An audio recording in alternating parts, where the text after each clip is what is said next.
Well, languages is part of who we are as human beings. So we are directly connected to the language that we speak. As we learn other languages, we discover how other people are in the world. And that gives you a complete understanding of how people are, how people behave, how people think.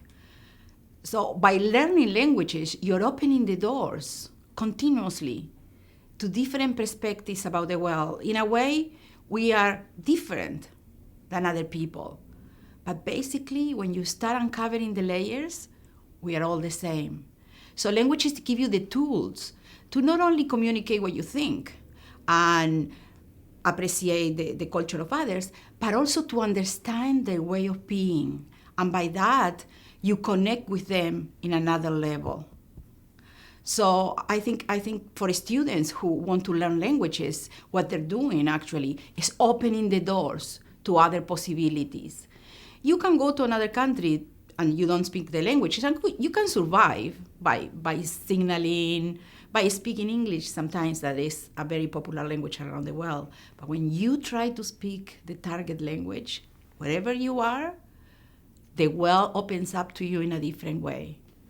So I think that's what makes me passionate, because I'm giving the tool to students to open other doors, to get to know other people, to break down stereotypes. And those are powerful tools that students take wherever they go. It's there for them. And in my case, I teach Spanish, and it's the second most spoken language in the world.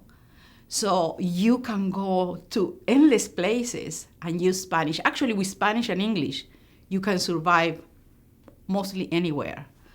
So I think it's a powerful tool that you're giving them. And it's exciting. It's an exciting culture, it's an exciting language, it's exciting people, fantastic places to discover. What else can we ask for? The students usually come to take a language thinking it's going to be an easy course. So somebody called me the other day and said, I want to take Spanish because I think it's going to be a fun class. Surprise. Learning a language is a lot of work, because you have to not only learn the mechanics of the language, the right pronunciation, you're also exploring ways of being. So you have to kind of walk away a little bit from where you are and put yourself in the situation of others. And sometimes the students try to do too much too soon. Language is a process. Learning a language is a process, and you have to be, it's very good for students because they learn to manage their time. So you have to dedicate time to what you're learning, and you have to practice.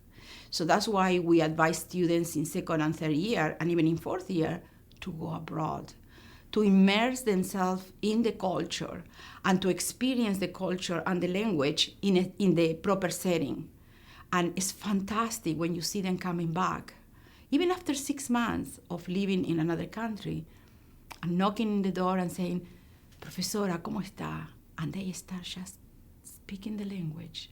And you notice the change in the students. So what I will advise for them is manage your time, be consistent, get in touch with your professors, and practice. There are many, many opportunities in the university to practice the language. When they advance in the upper level courses, I'm of the belief that it's not the amount of books that they read, it's how in depth they read them. How much they understand a movie, for example, is very important, because through cinema, you can not only see their world, you can understand the nuances, the physical and cultural nuances of the people.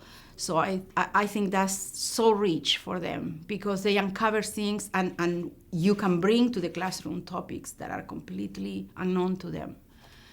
So it's a very powerful experience learning a language.